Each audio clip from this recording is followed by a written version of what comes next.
Generation Z refers to the cohort that comes after Generation Y, or more famously known as the Millennials. They are a cohort that is generally perceived as more populist than their Generation Y counterparts, and during the presidential election would usually support a populist candidate such as Donald Trump or Bernie Sanders over a more conventional candidate such as Hillary Clinton or John Kasich. But when does this cohort begin? At which birth year does Generation Y and Generation Z begin? The most common given answer is in the 1995 to 1998 range, with the most common answer being 1996, and the reason these birth years are chosen revolves around whether or not they would remember the 9/11 attacks. However, the Remember 9/11 rule is complete bullshit. First of all, America is not the only country in the planet. The significance of 9/11 was a lot smaller in other countries. Someone born in 1997 or 1998 who lived in Manhattan, New York and saw the towers come down first can have a better chance of remembering 9/11 than someone born in 1995 or 1996 who lived in Thailand. Also, just because you remember an event does not mean it will affect you.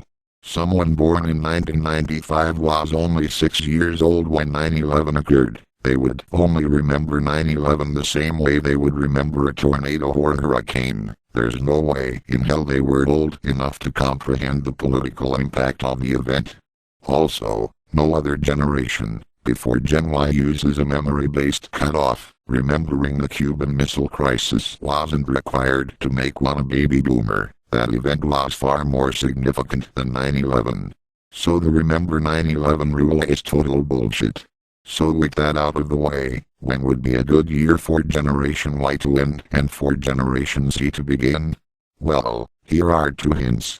First of all, contrary to popular belief, generations don't just magically end at one year with another one beginning in the next. There does exist a cusp zone where one generation transitions into another. Next hint is that your coming of age years are 16 to 18, so the best thing to do is to examine the politics of the time span that each people born in each birth year was coming of age.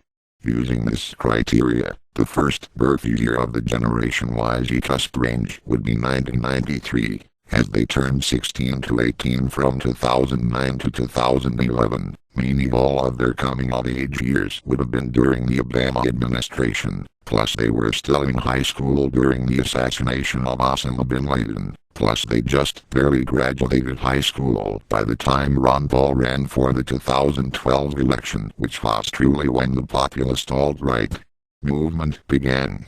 The final birth year of the Generation Y cusp range would be 1998, as their coming of age years would have been from 2014 to 2016. Those born in 1998 were the last to graduate high school during the Obama administration and to be in college before the alt-right movement reached their victory of electing Donald Trump as the 45th President of the United States. Those born in 1993 to 1998 would therefore be the most populist mini cohort alive. Those born in 1992 and before are a lot more moderate. Those born in 1992 were turning 16 in 2008 when conservatives were the status quo, and when Barack Obama was the favorite candidate among young people. As for those born in 1999 and after, they may seem more populist than moderate at this point, but if Trump's presidency continues to be a disaster, and if the leftists continue their SJW censorship bullshit, then those born in 1999 to 2000 may actually end up voting for a more moderate candidate like Martin O'Malley or Lincoln Chafee in 2020. The notion of Generation Z being a populist generation is not a done deal. They could perhaps become more moderate if the leftists and alt-right keep creating divisive turmoil in America. So don't jump to quick assumptions about Generation Z when their time in the spotlight has only just begun.